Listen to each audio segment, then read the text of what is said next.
Hello everyone and welcome to another Pyro gaming video. The release of Black Armory bumped the new power cap up to 650 and therefore the topic of infusion is again up for discussion. Knowing which gear to infuse, knowing which activities you need to have your highest possible power, and knowing when to spin those precious enhancement cores is going to save you a lot of time and effort in the long run. When it comes to infusing gear, the key word is smart. So keeping that in mind, I'm going to give you some tips and tricks for some smart infusion and how to manage your power level accordingly for specific activities. Let's go ahead and jump right in. So I want to start by saying that outside of a small handful of activities, your power level does not matter all that much. For example, here I just started a character on PC. My current max level is 561, and at 561, I can comfortably do most of the things in this game. I can do everything in the Dreaming City. I can do all the missions. I can do all the Lost Sectors. I can do all the Blind Wells, even the Tier 4, which I've already done this week. At this light level, I can comfortably do Nightfalls, even high score runs with the handicap jacked way up. At 561, I was even able to comfortably do the first 3 encounters of the Last Wish raid, stopping at the Vault and at Riven because that's 575 and 580. And while those activities are definitely doable at 561, I just didn't want to deal with it. It's not a priority, it can wait. So essentially what this means is at 561, which is, 89 power levels below the max cap, I can do everything in this game except for the 2 new forges and the new Scourge of the Past raid. Now it is worth noting that the PvP side of Gambit as well as Iron Banner both have light level caps enabled, but they scale and there is a cap, meaning once you're X amount of power levels below the other person, the damage is the same. So while you definitely could argue that having your max power in those activities will matter, I've personally not really seen a whole lot of difference, even being at such a low power level. So let's go ahead and look at some examples of infusion and what you should and should not infuse and why.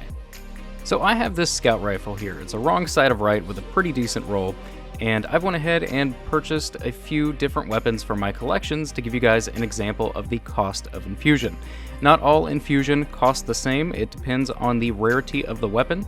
That's why I have a legendary scout rifle that I will be bringing up to a higher power level, and to do that I will be looking at using another legendary, an exotic, a common, a uncommon, and a rare. So as you can see, when we open up the infusion menu, the green weapon and the white weapon don't even show up as an option, meaning you cannot infuse those into a legendary or an exotic. Now, as I said, the cost of infusion changes depending on the rarity of the weapon that you try to put in to the weapon that you want to boost the power of. So to put this blue auto rifle into my legendary scout rifle, the cost of infusion is 9,000 glimmer, 15 legendary shards, 3 enhancement cores, and 25 planetary materials. This will be the most expensive form of infusion. Alternatively, if I try to infuse a legendary into another legendary, then we get a bit of a discount when it comes to our cost, dropping down to 8,000 glimmer, 10 legendary shards, 2 enhancement cores, and 25 planetary materials. And lastly, if we put an exotic into our legendary, then we do away completely with the enhancement cores as well as the legendary shards, and it only costs a flat rate of 1,000 glimmer and 25 planetary materials. This is without question the cheapest way to infuse in this game. So now let's go ahead and use this as an example.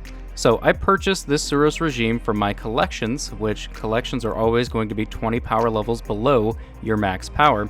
And by infusing that, I can bring my power level up to 559 using this weapon. That is only 2 points lower than my max power by infusing something that I purchased from collections. Now this is by far the best trick that you can use to work around using enhancement cores to infuse your gear. As I stated earlier, your power level does not matter all that much in 99% of the activities in this game. So that being said, purchase an exotic from your collections and use that exotic to infuse something that you do want to use up to a usable power level. It's only going to lower your power level by 2 points. Now you can buy an exotic from your collections and infuse it into any piece of gear, whether it be a weapon of any type or your armor. However, for your armor, what I would recommend is just not infusing your armor at all until you are at max power. The reason being is because with random rolled perks, you want to not invest as much into a specific armor piece until you're 100% sure that that is the exact perk set that you want for that piece of armor. You want to make sure that all your armor complements each other as well as your playstyle, so that being said, it makes sense to take your time and collect as much armor as possible to play around with the perks so that you can figure out exactly what you want that armor set to be. Another thing that I want to address really quickly is whenever you do get a powerful drop, whether it be a weapon or an armor piece, you do not have to have that piece of gear equipped in order for the game to calculate your highest possible power. So for example, if I have this wrong side of right equipped right now that is at, I believe, 541, but I have a 559 10 paces in my inventory, the game is going to look at that 10 paces even though I don't have it equipped. In fact, when it comes to weapons, it will even look at the power level of the weapons on your other characters as well as in your vault. It also does this for armor, but only if you have two of the same character. So for example, it won't look at your Hunter's max power armor and use that to decide what your Titan's drop is going to be. But if your Titan does have armor in the vault that is a higher power level than what is currently on your character, it will take that into account. And the last thing that I want to address in this video is starting on December 11th, the drop rate for prime engrams for people that are under 600 is going to increase quite a bit, which means you're going to have a lot more powerful drops coming in, and the need to be stingy with your cores is going to be even greater. And that is going to do it for this video, guys. Drop a comment in the box below if you have any questions, and I'll try to answer them. If you enjoyed this video, click like. If you're new to the channel, click subscribe. And if you are already subscribed, I fucking love you. Thank you guys so much for watching, and take care.